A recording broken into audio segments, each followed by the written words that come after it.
Bonsoir, bonsoir. Merci encore une fois de prendre le rendez-vous sur votre émission préférée, Jeune fille, lève-toi, une émission de l'école des filles honorables. Devant ce micro, c'est votre bien-aimé pasteur Brice Didim Roussou. Merci d'être à l'écoute. Merci d'être fidèle à cette émission. Merci pour tous ceux qui prient pour nous et tous ceux qui nous soutiennent dans cette émission. Que le Seigneur vous bénisse et qu'il manifeste aussi sa fidélité envers vous. Le thème de cette émission est vivre dans la pureté sexuelle. Vivre dans la pureté sexuelle.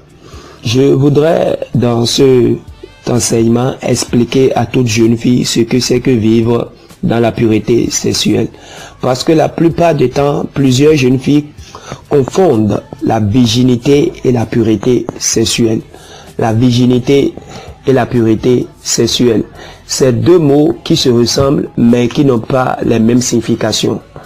Une chose est de vivre dans la virginité et une autre chose est de vivre dans la pureté sexuelle. Certaines filles ont pris une ferme résolution de garder leur virginité, mais ne vivent pas dans la pureté sexuelle. Or, la dimension à laquelle Dieu attend toute jeune fille, c'est vivre dans la pureté sexuelle. Dieu ne veut pas seulement que vous gardiez votre virginité, mais il veut surtout que vous viviez dans la pureté sexuelle. Garder sa virginité, c'est décider simplement de ne pas avoir de rapport sexuel avant le mariage.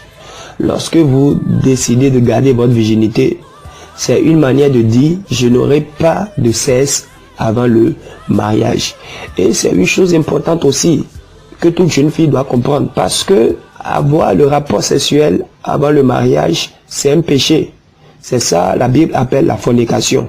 Garder sa virginité avant le mariage, c'est une chose très importante et c'est une chose honorable aussi. Dans ma culture, lorsque une fille garde sa virginité jusqu'au mariage, et que c'est la nuit du mariage que son mari découvre qu'elle est vierge, le lendemain, le mari va payer une autre dot à la famille de la fille. Donc la fille qui garde sa virginité avant le mariage reçoit deux dots. Une avant le mariage et une autre après le mariage. C'est vraiment honorable et c'est vraiment important de garder sa virginité avant le mariage.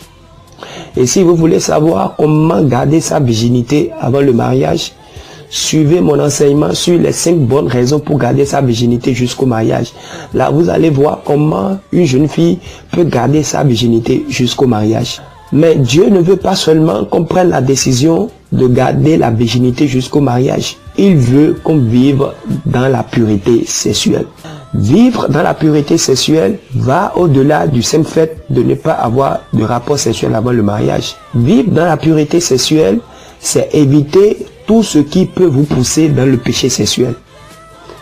Toute chose qui peut ouvrir la porte au péché sexuel dans votre vie, vous devez l'éviter si vous voulez vivre dans la pureté sexuelle. Je vais vous donner certaines choses que vous devez éviter si vous voulez vivre dans la pureté sexuelle.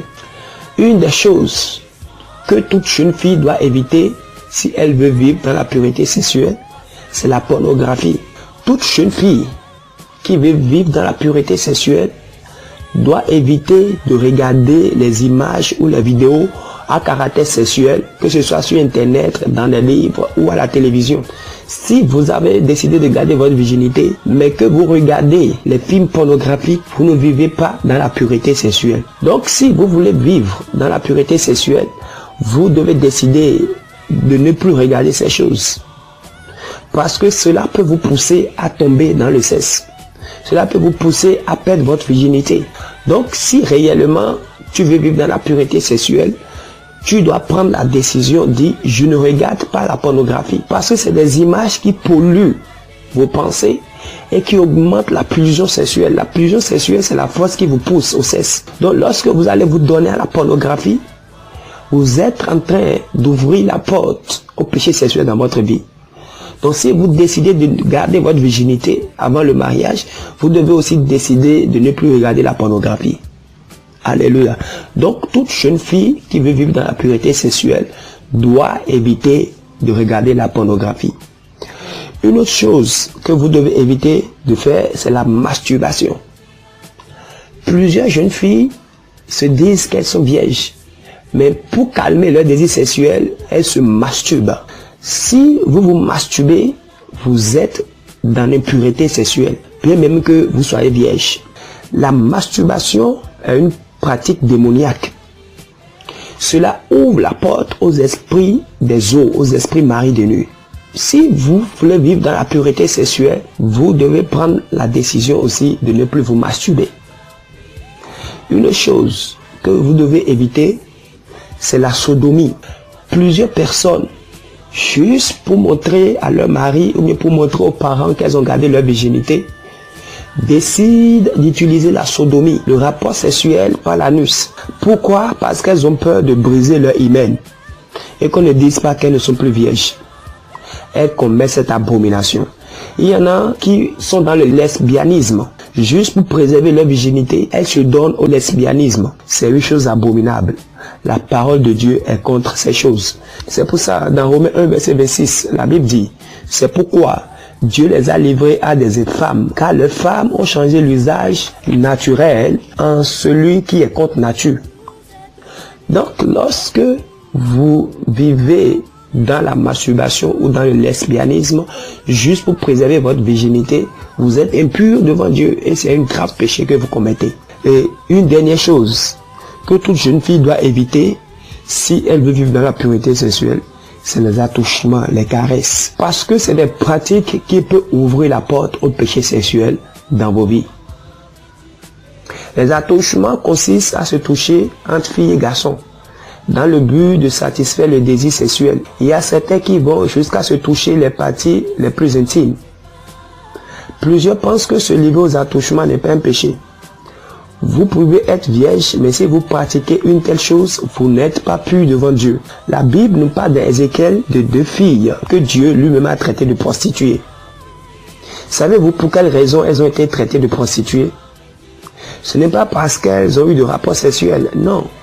Si vous lisez d'Ézéchiel 23, versets 2 à 4, vous allez comprendre. La Bible dit, fils de l'homme, il y avait 2 femmes, filles d'une même mère. Elles se sont prostituées dans leur jeunesse.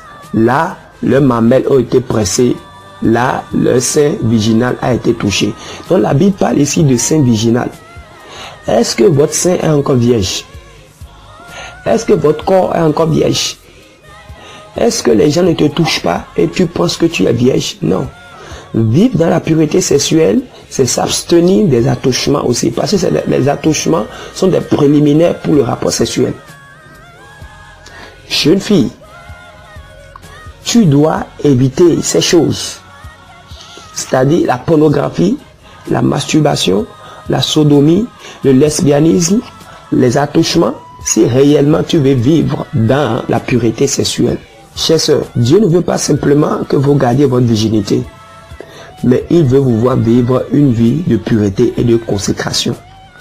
Je prie maintenant que le Saint-Esprit aide vous qui êtes en train de m'écouter à présent à garder une vie de pureté et de consécration. Si peut-être tu es vierge, mais tu penses que tu ne vis pas une vie de pureté, prends la décision aujourd'hui même et dis, Seigneur, pardonne-moi parce que je n'avais pas compris. Maintenant, donne-moi la force, la capacité de vivre dans la pureté sexuelle au nom de Jésus. Que le Seigneur vous bénisse et qu'il vous donne cette capacité de vivre dans une vie totale de pureté et de consécration pour la seule gloire de son nom. Merci beaucoup. Merci d'avoir suivi encore une fois cette émission. Devant ce micro, c'est le pasteur Brice Dédé Monceau. Pour tout renseignement ou pour tout conseil, contactez simplement le 00 229 67 17 65 83. Le 00 229 67 17 65 83. Que le Seigneur vous bénisse.